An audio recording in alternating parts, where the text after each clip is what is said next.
Imagine growing up as a kid with a dream, like every other kid, of becoming a rock star. And then imagine the dream comes true. Not only do you become a professional musician, but you end up in a band alongside one of the legends of the genre who inspired you in the first place. Well, that is what happened to Jaron Gulino, who is the bass player with Lynch Mob. And we met up a few days ago to talk about his journey.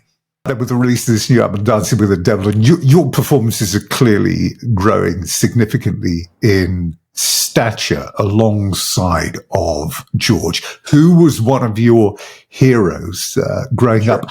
And this goes all the way back. Great story. I love this. Back to your 8th grade teacher that gives you a copy of Back for the Attack, by Dokken, and says, hey, go and listen to this guy. Yeah, man, kind of mind-blowing. Even thinking back to it now, I remember that exact day getting the blank CDR cases. You know, they were always like a pastel blue, you know, or like real thin. And I was like, got 5 discs. I was like, oh, this is cool, man. So I remember getting those in my hands and just like couldn't wait to get home to pop them into the computer so I could put them on my MP3 player. You know, it was like prior to driving and all that. So it's like not like I could put it in the car yet. But yeah, man, I just remember hitting play on that, and he's like, you know, start with track 6, or is track 6 or 7, which was Mr. Scary, and he's like, start there, and then, you know, go for, you know, find your way around. I'm like, okay, cool, you know, I'm listening to all heavy stuff, and before I could even get there, like, the first track that came on was Kiss of Death, and I'm like, holy crap, like, what is this? So, yeah, man, that's just, I couldn't have thought, you know, all these years later that I would be sitting here doing this, but let alone, you know, reconnecting with that teacher and just feeling all those emotions come back after all these years. And, you know, it's still a very special thing for me. Can you imagine saying to your teacher, and yeah, do you know what? One day I'm going to play with him. And they'd be, yeah. All right. Come back and let me know when it happens. Your dad was the big music fan in your house, a big Deep Purple fan. Yeah. But you begin to find your own way with the likes of Iron Maiden. Slayer was a massive thing for you, Yngwie also, but you were a big skateboarder, weren't you? And all of these videos and films surrounding skateboarding had epic soundtracks to them. Yeah, they all did. Whether it was music I loved or didn't like, it was always something interesting that, you know, you wouldn't see on TV necessarily, or you wouldn't hear in commercials, you know, whether it was like punk or new wave or metal. It was just like, I was addicted to these skate videos because as a skater, you know, that was the thing, you know, you're just kind of like, you know, into the whole scene. But the soundtracks to it was always, you know, a surprise, because it was like music you just never really heard unless you were exposed to it in one way or another, whether that was through family or digging deep, you know, on the internet or whatever. But yeah, I mean, hearing Slayer in a skate video, you know, on some like guy with long black hair, you know, jumping off of crazy staircases and stuff, it just like the whole thing about it just kind of made it extreme and a little dangerous, you know. Even some of the lighter music, whether it was hip hop or, you know, even just like acoustic, you know, singer-songwriter stuff set to that tone of like extreme sports, it just really changed the way that I accepted music personally. Because, you know, with my dad, you know, we listen to all heavy stuff, you know, everything from early Deep Purple to, I mean, you name it, Yngwie. I mean, you named the icons for me, you know, early on. But it wasn't until I really kind of, you know, expanded on that with, you know, everybody knows Ozzy Sabbath, but do you know about Heaven and Hell? Do you know about these albums? And you know, that was kind of the intro for me. So by the time I got, you know, to that 8th grade mark or whatever, you know, I was still a skater. I wasn't a musician yet. And, you know, all I needed was like a friend or someone to kind of point me in a direction that was a little deeper or a little off of where I already kind of was comfortable. And skateboarding and, you know, my teacher, Tony Basilio, he was, you know, monumental in that and kind of opening my eyes to the next tier down. It's like, okay, everybody knows the big four, Anthrax, Slayer, Megadeth, Metallica, but do you know Testament? Do you know Exodus? You know, and that was really like a mind-blowing thing for me because, you know, I'm never a guy to go with the popular stuff, you know, the hits and all that. I like the deep cuts on albums, but everyone knows Metallica, you know, and you might know Megadeth because, you know, they play Megadeth on the radio, but to find Nuclear Assault or Overkill or any of these Yeah, deeper, sure. genre bands, it was just like I felt like I was on to something way earlier than everyone else that I knew. So as an adult now, it's kind of funny because it's like, oh, everybody knows these bands, in metal. But as a kid, if you don't have somebody pointing that out to you, like, where do you even start? How do you And it's even a go big about thing it? as well, isn't it? When you're a kid and you unearth one of these bands, you unearth Testament, for example, and you're the first one in the room or the first one in the class or the first one in your year. It's a big thing, isn't it? That, you take it to all your friends and you go, hey, you got to be listening to this. This is just fantastic because it makes you look cool. Yeah, it's definitely that, and it's also you become like a kind of a cult and a little bit of a gang. I remember Mm. going from eighth grade into high school into ninth grade, and meeting kids that had like the chain necklaces and their Metallica shirts, and I'm like, yeah, it's cool, man, but have you heard Slayer? And I just remember one of my closest buddies. His name is Matt Ferry. He goes by Matt Slime now. He's a death metal maniac. But I remember, telling him about Slayer, and he was a year ahead of me, and he just thought, oh, Godsmack and Metallica, these are the greatest, heaviest bands. I'm like, well, dude, like, check out this band, Slayer. And from that point forward, I think that's where I kind of shifted from skater kid to music kid. I started hanging out with Yeah, these guys yeah. that could kind of play Enter Sandman on guitar and stuff. And it was like, well, this guy can play that. And my other buddy can play Angel of Death by Slayer on drums. Like, that's the craziest thing I ever heard. Mhm. So I just felt like this calling to be a part of that, and to not only just be a fan, but to be, a player and contribute in some way. And so that's kind of that period there, the ninth, 10th grade area, where I really like put my interests into playing music and being a part of that with friends, and really digging deep into the deeper stuff, King Diamond, and just the stuff that your average fan probably doesn't really know, on surface level. So you were a guitar man, first of all. This is what your ear is drawn Yeah. to. But it was the fact that your dad had the bass in the house because he used to be a bass player, didn't he, back in the 70s? This is why you end up playing the instrument because it is there. Yeah, it was there. It was kind of just like subconsciously calling me. But at the same time, all my friends, everyone either played guitar or drums. Yeah. No one really played bass. So it was kind of just like this natural gravity happening. Like, hey, everybody needs a bass player.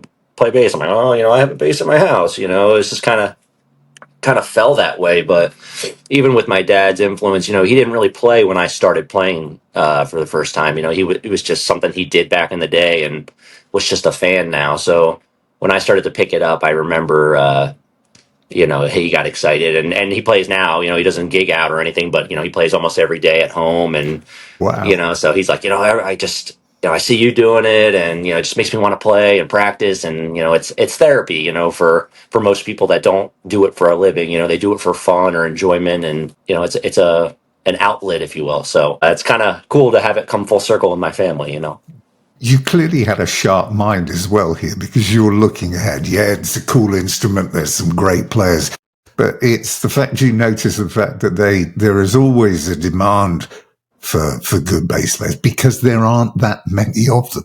So the chances are you're going to be employed most of the time. Yeah, I think look, everybody out there wants a gig. There's a lot of people out there doing it, but are you willing to sacrifice everything to get what you Mm, want? Are you willing to work hard and grind and do all the ugly work outside of just performing on stage to make that happen? I think sure. as I got older and toured, in my teens through my 20s, I quickly realized the value of what we do and how difficult it is for people to actually do it as they get older. Oh, well, if I'm not famous by 25, I got to get a real job and have a family. It's just like, okay, well, if that's what you want to do, cool. And that's not saying you can't do that and still play music, but the sacrifices that you have to make to really get to where you want to be in this Yeah, yeah. music world is something that's a lot heavier than I think most people could ever really understand. And for me, as a young guy, I quickly saw that, and I just knew, if this is really what I want to do, I've got the kind of personality and mindset where I obsess over things. I'm just like, okay, this is what I want. I'm going to stop at nothing to get there, and that's roughly how we get here. influences as far as your instruments go? Because there's some great players, great personalities. And obviously you mentioned Geezer Butler, but interestingly, there's Richie Constant in there who's put out some incredible solo stuff. I mean, Nomad, the last album, was fantastic, but I think over and above everybody else is a guy who was on tour who I saw not that long ago, actually, Glenn Hughes.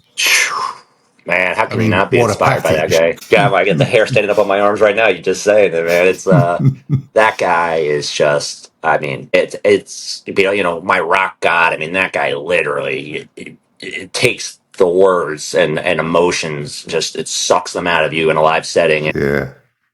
As a singer, of course, obviously, but as a bass player too, man. Nobody really.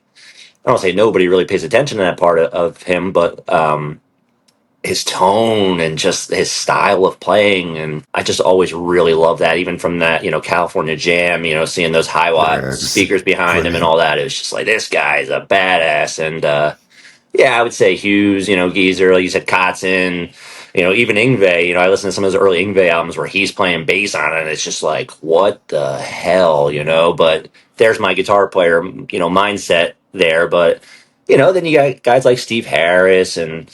There's all sorts of good influences there. So I just try to make it a melting pot of all the things I like and transfer that to my hands and what I do. So once the decision has been made by you to make music your career, I mean, you have been very, very busy. I mean, there's a multitude of bands, Thrasher, Midnight Helium, great name that.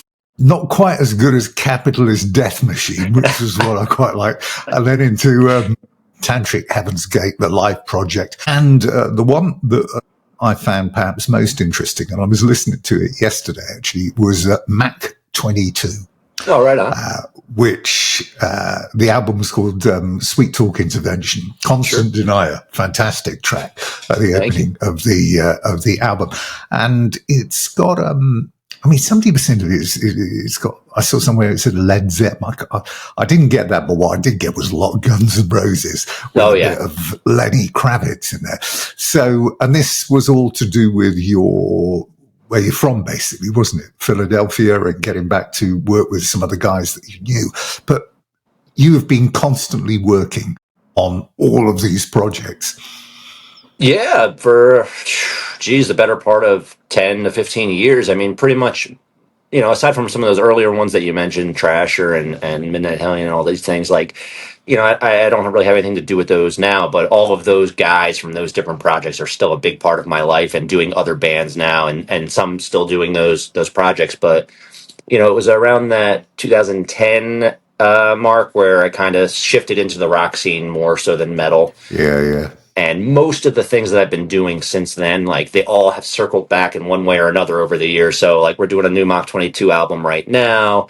It's all something we're doing on the side of all these other bands that we play in and projects that we do. So it's a labor of love, but I try to always surround myself with as much work and action as possible because, it's those downtimes where I find myself questioning, like, what am I doing? Like, I got 2 weeks off and nothing to do. When you don't have a day job or a routine and you're off the road, it's like kind of a mental craziness. So that's a big reason of why I try to work so hard and surround myself with that.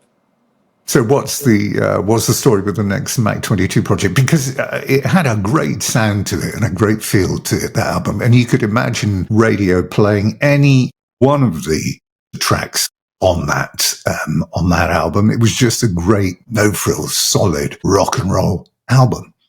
Well, thank you. Yeah, I mean, it was produced by the late, great Jeff LaBar, and, I think in Philly, that sound is very prevalent. It's got a little bit of soul in there. It's got the, the Guns N' Roses vibe. It's a mix of a few different things that you don't really hear in the same band or music, hearing those songs on the radio when we were younger, when the album would come out, the local 93.3 MMR in Philly would play the local shots, they would play local bands every month or whatever, and they would play that. I remember hearing one of those songs for the first time on the radio and just thinking, holy crap, I made it. I'm on the Philadelphia radio. But it sounded like it fit in the sequence of songs they were playing that night. It was just like, it just sounds like something that would be there. So I think that was like the first time where Good I album realized, okay, cover I'm on to as something. well. What's that? Good album cover. Yeah, thank you. So yeah, we're working on it slowly but surely. The singer Lamont Caldwell, he's whipping up some songs, and Sebastian Labar's whipping up some riffs, and we kind of just send each other ideas and then put them together and kind of just chip away at it. I don't know. I think we're probably like 8 or 9 songs in right now. I don't know how many we're looking to Wow. really do, but it's coming together slowly but surely. So moving on then, what is interesting about George Lynch and you is the fact that he plays a pretty big role in your house and in your life, because it's not you that is the only musician in your place. Your partner, Cassandra Carson, and her band, Paralandra, and Cassandra's Crossing with George involved. Garden of Earthly Delights. Again, it's great album title and a great album cover, and the music was pretty good, obviously, as well. And he was saying that the next one is done as well. So, I mean, you have a house where music is a constant source of conversation, and I suppose George in particular is right up there. Yeah, it's like you said, 8th grade was where it all started, and he's been like the focal point for me since then. Mainly at first it was based on style. I'm like, this guy's a badass. Nobody sounds like this guy. He's got that evil side, and it's just dark and ferocious. And to me, that spoke volumes, because that's kind of just like when it comes to music, that's the sound that I like.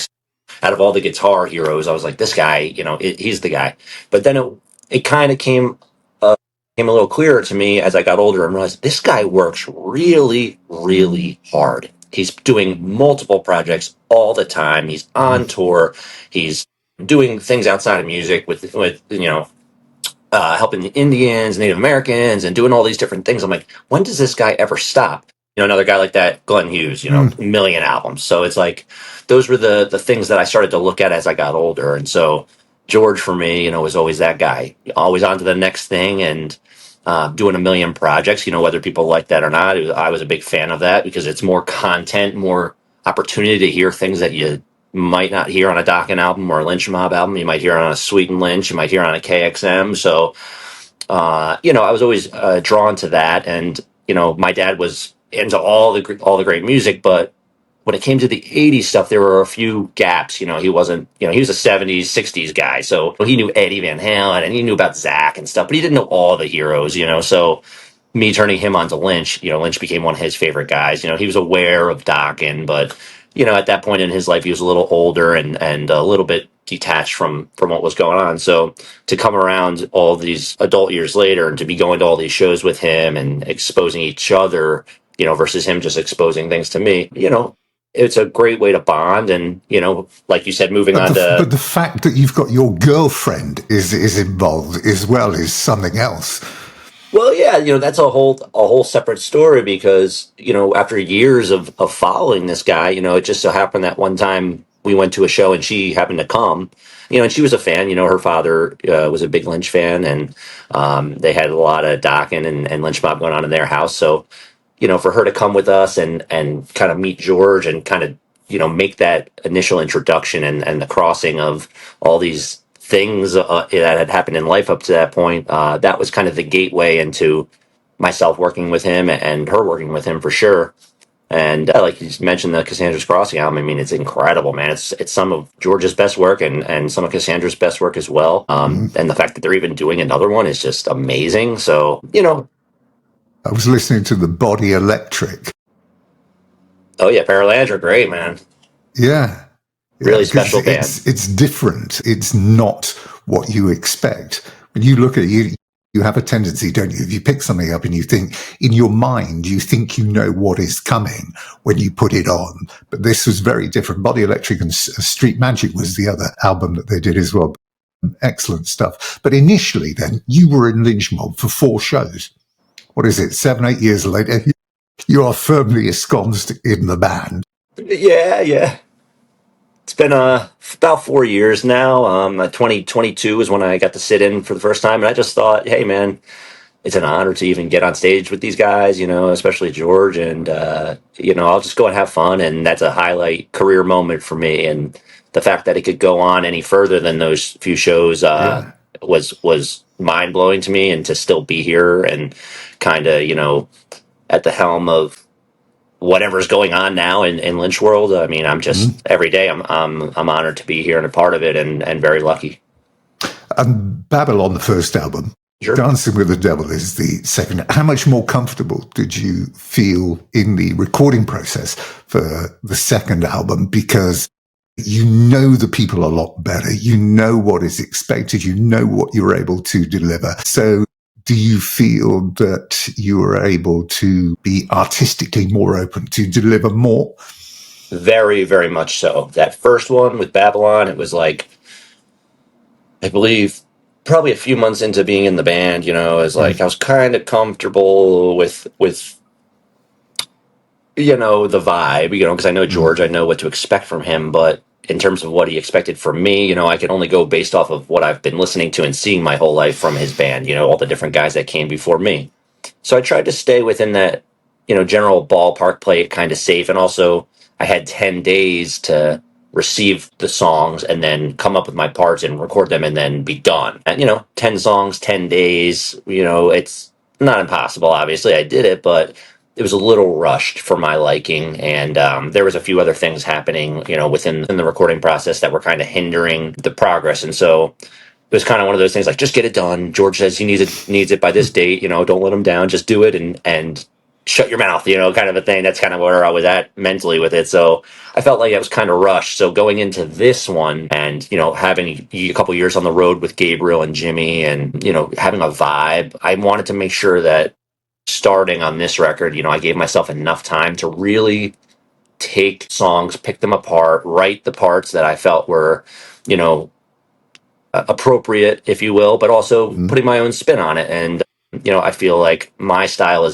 is much different than a lot of the guys that came before me, but still within that ballpark. So it doesn't sound abstract, but I definitely put a lot of heart and soul into this one, and I felt like I needed some redemption, if you will, because not that there's anything wrong with Babylon, it's a great album, but we had some production issues. I wasn't crazy about the bass sound that they had on there, and I just felt like, man, I hope one day we could just do one more album and I can get it right. And of course, I'm so proud of Babylon. It's my first moment with George, but to have a second chance and to really like make up for all those things that were personally haunting me, that was a big deal for me. So to have Dancing with the Devil come out the way that it did, I mean, I'm just like, on cloud nine with that. So I'm very, very happy. Well, let's look at some of the tracks on there. And the title track, Dancing with the Devil, is a fantastic start. It's the perfect track to have as the opener because it immediately has got you reeled in with this chorus, which is literally, you can't get it out your head for the rest of the day. And, you're tapping away and it's all you can think of. So it's a real earworm, isn't it? I appreciate that. Yeah. I mean, for me, it's like I feel like every time I have an album that comes out, the choice of which songs are going to be the singles are usually, I don't want to say my least favorite, but I'm like, that's my least interesting song to me. It's just kind of like whatever, because there's some really deep songs on this album and dark stuff where the playing is just insane. And I know that that's not the norm when it comes to the general liking, of a radio or whatever, a single. But yeah, I mean, the more I hear it, the more I love it, because I'm a kind of guy where I record and then once it's done, I'll listen to the mixes to make sure I'm good with it. But then I don't touch it. I don't listen to it again until it comes out.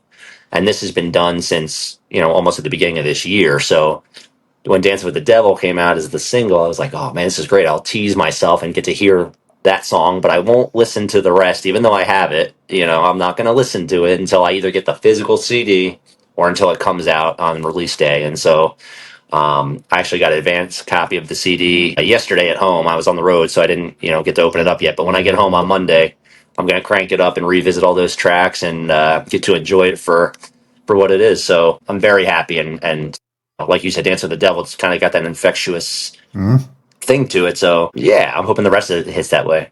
I said to George, it's almost like there are two albums in here because Lift Up Your Soul and Love and Denial stayed firmly in those realms, you know, the infectious groove, the chorus. And then just when you think you know what path this is traveling down, you get Machine Bone. So the atmosphere literally changes 227 into that track because you're thinking it's coming to an end. And then it stopped, the vocal ends, and then you get this 2 minutes plus worth of instrumental. And this is a turning point in the entire album. You know, I haven't listened to it really in the proper track order. You know, I Right. generally know it, but Machine Bone was one of those songs where it was kind of just a jam. You know, we kind of like Yeah. when I was tracking it, like you can kind of hear it, like what you hear on that song, at least coming from me. Like some of these songs, George will send, they'll be 8 minutes long, and we trim them down at the end. You know, like oh, there's too much space on this part. You know, it just it's kind of boring or whatever. But this one, it was like I tracked it and just messed like when you said 237 or whatever out.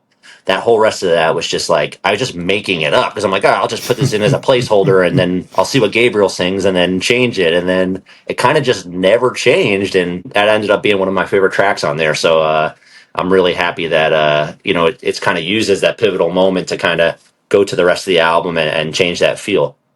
And it's the final three tracks of the album, which could be turn out to be people's favorites, because this is where I think you've got three tracks that could be on a completely different album. You get the beginning with Golden Mirror, which is the instrumental, 2.5 minute instrumental, which has got a huge Led Zeppelin vibe in it, and running right the way through the veins of this song. You know, I mean, it's a great track.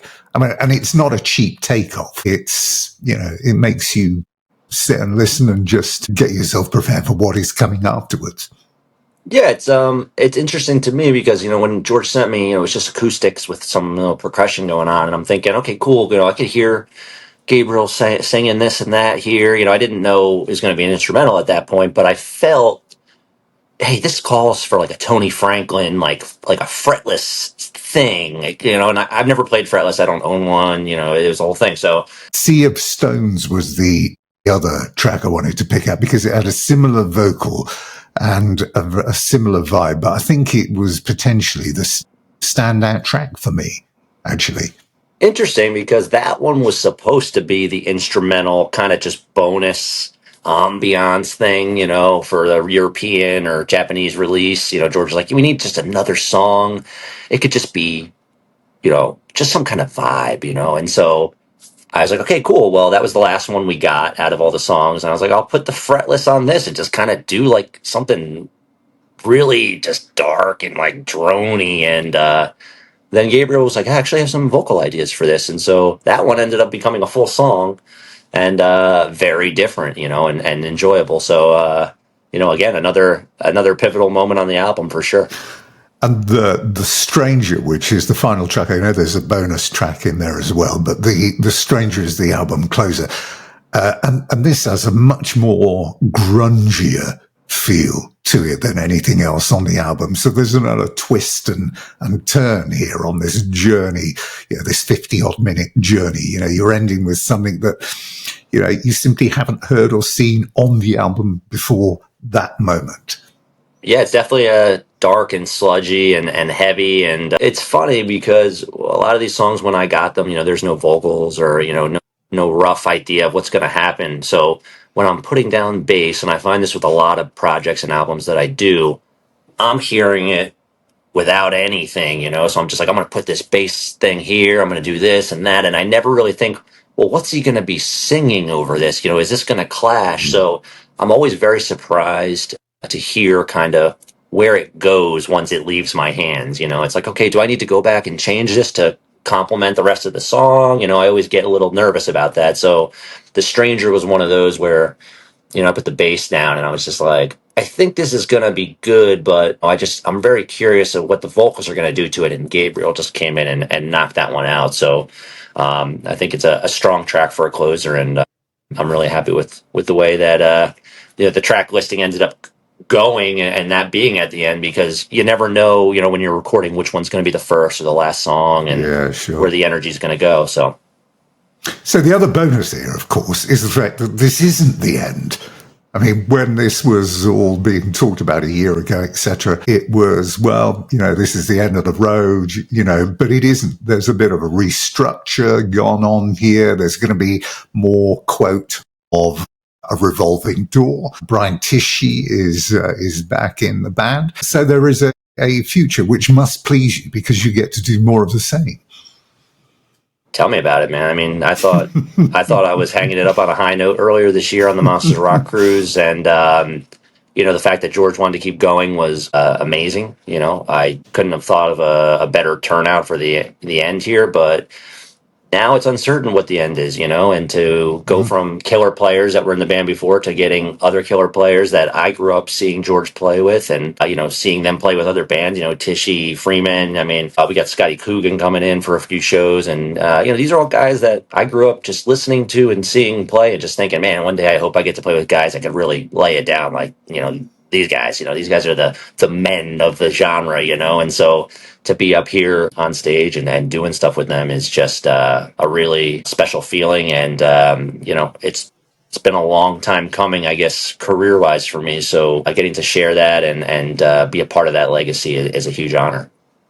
So lastly then, going forward, what is the ultimate objective for you? Is it your own band? Is it doing solo projects? Or do you just want to be part of a band? What is it that is your career objective?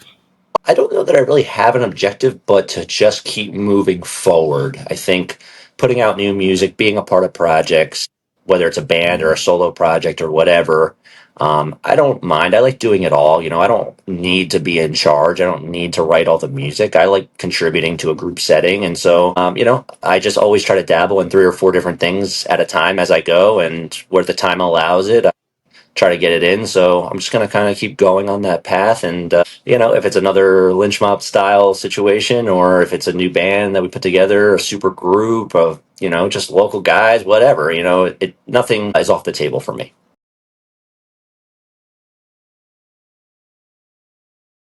Jaron Gulino and Lynch Mob's new album, Dancing with the Devil. It is out on November the 28th. And that is it for now. Don't forget to catch up with all of the recent content on the website, YouTube, and Facebook, where you can also interact with us if you like. Once again, thank you very much for watching wherever you're watching around the globe. Until next time, from me, Tim Caple. Bye-bye for now.